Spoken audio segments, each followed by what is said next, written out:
Base nga sa ating latest satellite animation, si Bagyong Verbena nga ay padaan na nga dito sa may coastal waters ng Cuyo, Palawan. At sa ngayon, may taglay na lakas ng hangin na umaabot ng 55 kilometers per hour malapit sa sentro at mga pagbugso na umaabot hanggang 70 kilometers per hour.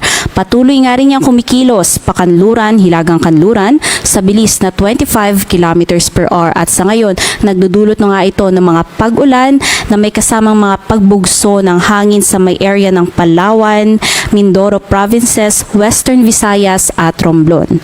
Samantalang yung trough nga nitong bagyo, ang siya naman nagdudulot ng mga katamtaman hanggang sa malalakas na mga pag-ulan dito sa may parte ng Bicol Region, Northern and Eastern Samar, maging dito nga sa may Negros Occidental at Marinduque.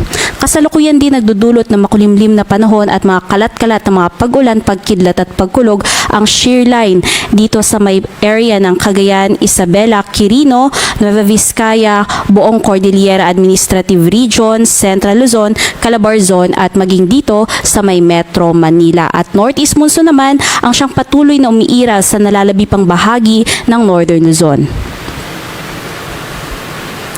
Base naman sa latest forecast track ng Pag-asa, inaasahan nga natin na mamayang gabi ay maaari na ngang maglandfall muli itong si Bagyong Verbena dito sa may northern portion ng Palawan at hindi rin natin inaalis ang posibilidad na sa loob ng 6 hanggang 12 oras ay maaari pang patuloy na mag-intensify o lumakas pa itong bagyo at umabot ng tropical storm category. Kung mangyayari yan, maaari magtaas ng wind signal number 2 dito sa may area ng Palawan at maging sa mga kalapit pa na mga lugar.